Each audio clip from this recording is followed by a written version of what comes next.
Bienvenue sur votre plateau de la TFM à votre émission Question Directe qui reçoit aujourd'hui Maître Papa Khalignan. Papa Khalignan est avocat, criminologue spécial des questions de sécurité, président de l'Académie internationale des hautes études de la sécurité, avocat à la Cour d'appel de Paris. Maître Khalignan est aussi avocat dans les dossiers Barthélémy Diaz et Bato Le Joola, surtout pour les victimes françaises. Il est aussi médaillé d'or de la Ligue universelle du bien public, médaillé d'or de l'étoile européenne du dévouement civil et militaire.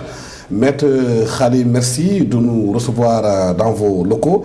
Vous êtes l'avocat donc de Barthélémy Diaz dans ce dossier qui a secoué le landerneau politique sénégalais. Barthélémy Diaz a obtenu la liberté provisoire qui suscite polémique et controverse. Beaucoup estiment qu'aujourd'hui on risque de ne pas connaître la vérité dans l'affaire Ndiaga Diouf. Qu'en est-il exactement à votre avis?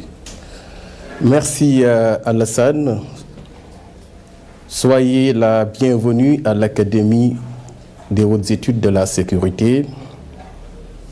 Aujourd'hui, il est question de parler de la sécurité qui est en droite ligne avec l'affaire Barthélémy Diaz. Donc, on ne peut pas esquiver ce sujet, d'autant plus que je ne voulais pas m'exprimer par rapport à ça, mais on ne peut pas passer l'éponge par rapport à toutes les rumeurs et par rapport à tout ce qui a été dit dans ce dossier, notamment les accusations. Et pour dire que le dossier Barthélémy Diaz, c'est un dossier très original, d'autant plus que l'accusation était politique. Aujourd'hui, du point de vue du droit, on se rend compte que ce dossier ne présente plus d'intérêt. Pourquoi? Pourquoi? Parce que le dossier, vous le savez aussi bien que moi, dès l'entame de cette affaire, on a sorti une cassette. Cette cassette de TFM. Certes, cette cassette-là ne prenait pas en compte toutes les images, comme vous le savez bien. Celui qui filme a l'impact devant lui et que Barthélémy Diaz a été la seule personne filmée dans cette affaire. En tant qu'avocat, nous pouvions écarter cette cassette-là parce que c'est une preuve partiale, mais nous ne l'avons pas fait, d'autant plus que nous avions la certitude que dès le départ, Barthélémy n'avait pas tué. Certes, il a fait des déclarations qui sont des déclarations politiciennes en disant que j'ai tiré. D'ailleurs, il n'a jamais dit que j'ai tué. Et que quand il a parlé ainsi, c'était sans doute pour ne pas laisser le temps à ses agresseurs de revenir. C'était en sous forme de menace pour éviter que les gens reviennent. C'est pourquoi il avait fait cette déclaration qui n'est que politicienne. Et sur les théâtres de l'opération, vous avez vu, on n'a vu personne tomber et personne avoir l'impression d'être atteint par balle. Rien ne l'établit, ni le commissaire qui était sur place, ni les témoins, ni ceux qui ont regardé la cassette. Donc, partant de ce constat, malgré les accusations arbitraires de Barthélémy Diaz, parce que dès l'entame de la procédure, on a montré Barthélémy Diaz comme quelqu'un qui avait tué le jeune. Et maintenant, je pense que le droit a sa vérité, que la vérité politique ignore. Il a fallu attendre l'évolution de la procédure pour faire jaillir la lumière. Comment? Barthélémy Diaz a tiré avec une première arme qu'il avait à la main droite. C'est la fameuse arme Taurus brésilienne.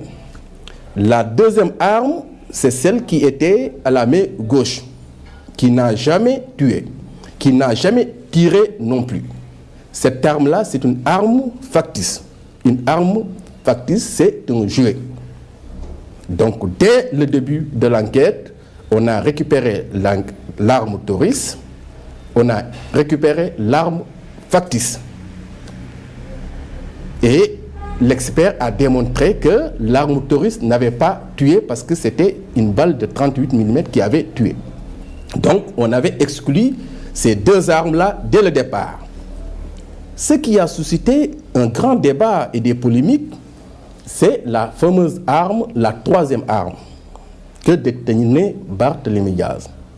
Cette arme qui était tant recherchée, donc qui a fait l'objet même de plongées sous-marins à Rufisque, on ne voulait pas remettre cette arme. Pourquoi? Parce que c'était la pièce maîtresse de cette enquête.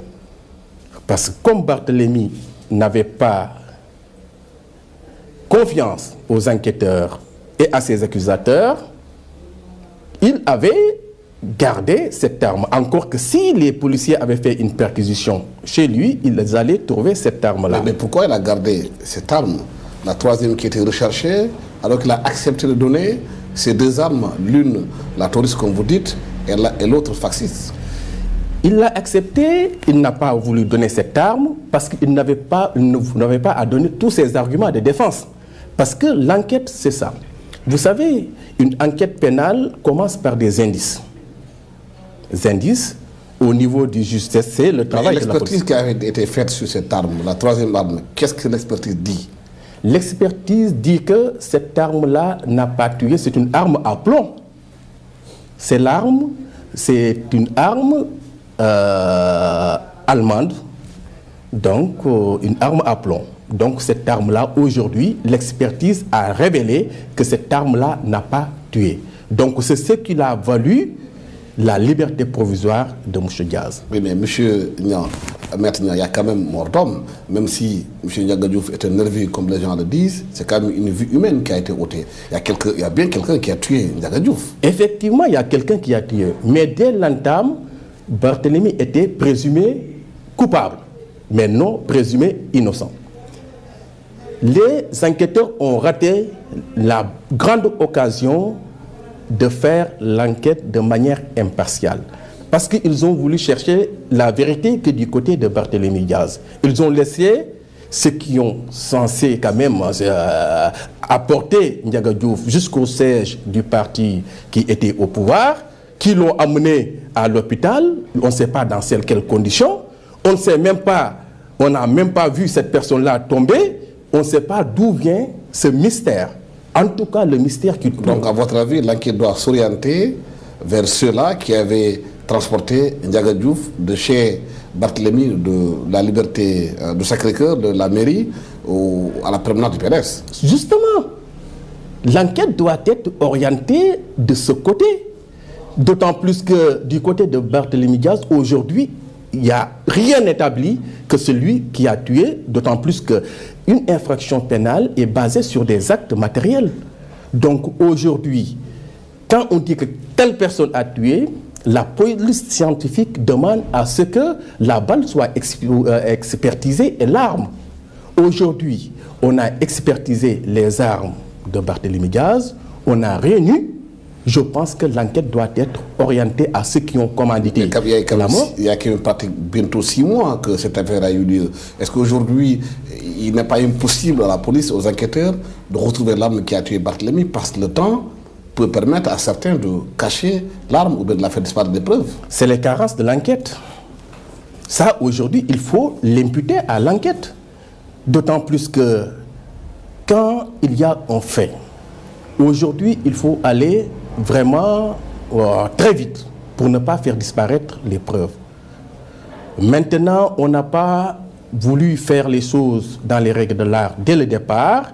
Aujourd'hui, c'est à eux d'assumer la responsabilité de ne pas faire leur travail. Mais est-ce qu'on ne se trouve pas dans une situation comme l'affaire de Babacar Seye, où il y a eu mort, on n'arrive jamais à trouver les véritables coupables? Ben, vous savez, quand l'État est très fort, donc quand on est dans une situation de meurtre ou de crime, il appartient à l'État d'assumer la responsabilité de l'enquête avec ses institutions. Il faut une bonne volonté. Si les gens n'ont pas une bonne volonté de faire jaillir la lumière, vous conviendrez que ce n'est pas une autre institution qui va la faire. Mais l'opinion a posé aussi un autre débat en disant qu'en procédant à la libération provisoire de Barthélémy Diaz, en le mettant sur la liste des députables pour la prochaine législature, c'est une façon de mettre la pression sur la justice. Non, écoutez, Monsieur le Président est arrivé au pouvoir quand même depuis longtemps. Et je pense que si il serait plus simple de faire pression dès le départ Et je pense que rien n'établit. Aujourd'hui, je vous dis, en tant que professionnel du droit, il n'y a aucune incidence politique dans ce dossier-là. Alors que le fondement est politique. Parce que dans ce dossier, si on n'avait pas trouvé la troisième arme, Barthélémy Diaz ne serait pas dehors. Barthélémy Diaz est sorti sur la base des éléments de droit. Ça, je le dis. J'ai entendu des gens parler, la pression de l'État, etc. Je vous dis que dans ce dossier, on ne peut pas aujourd'hui reprocher quoi que ce soit à Barthélémy Diaz dans la mesure où on est dans un système de présomption d'innocence. Pourtant, les nervis qui étaient accusés de menaces de mort, qui étaient accusés de détention d'armes illégales, ceux qui étaient à cause de blessures volontaires, mais ils ont été dehors. Et pourtant, jusque-là, aujourd'hui, rien ne les déculpe par rapport à ces accusations. Pourquoi pas celui à qui on a tout déchargé, mais on le laisse dedans? Vous êtes quand même spécialiste du droit, vous êtes spécialiste de la sécurité. Est-ce qu'aujourd'hui, vous pensez qu'on trouvera un jour la vérité sur la mort de Ndiaga Diouf? Je pense, si on essaye de chercher la vérité par rapport à ceux qui ont commandité cette attaque, parce qu'il y a des gens qui ont revendiqué le déplacement des nervis à la mairie de Sicap Baobab Mermoz. Ces personnes-là, peut-être si on creuse plus loin, mais les nervis finiront par parler. Mais si on se cantonne sur une personne à qui on a tout déchargé par rapport aux faits, à la réalité des faits, mais je pense qu'on va rien trouver. Donc pour vous, l'enquête doit s'orienter vers les nervis, qu'on doit continuer à creuser pour trouver la vérité. Mais il le faut, parce que quand même j'ai une pensée pieuse pour Ndiaga Diouf et pour sa famille, d'autant plus que qui me connaît, c'est que vraiment j'ai horreur de l'injustice, mais aussi le droit, c'est le droit. On ne peut pas accuser quelqu'un à tort, quelle que soit sa réaction. Même si une personne avoue à la barre et que les éléments matériels ne permettent pas d'établir une culpabilité, je pense que cette personne-là est jusque-là innocente. Donc, parce qu'une accusation, c'est une accusation. La personne a ses moyens de défense. Aujourd'hui, les moyens de défense qui ont été utilisés par M. Diaz, c'est le temps, c'est la confiance à la justice sénégalaise qui a pu rétablir la vérité au profit de M. Diaz. Et je pense que ça me paraît tout à fait logique. Ça me paraît tout à fait normal, d'autant plus que tout le monde est égal devant la loi. Ce n'est pas parce que Barthélémy Diaz, alors qu'on l'a même attaqué, je pense qu'on l'a trouvé dans une institution républicaine qui est la mairie, avec son personnel, même si cela était ainsi, il avait le droit de riposter contre des personnes armées. Ça, je l'ai évoqué dès le début du dossier, parce que la légitime défense privilégiée est bien prévue, et puis dans notre code pénal, et puis le droit au respect de la vie et de l'intégrité corporelle est prévu par notre Constitution, et actuellement la Cour européenne des droits de l'homme fonde la légitime défense sur simplement le droit à la vie.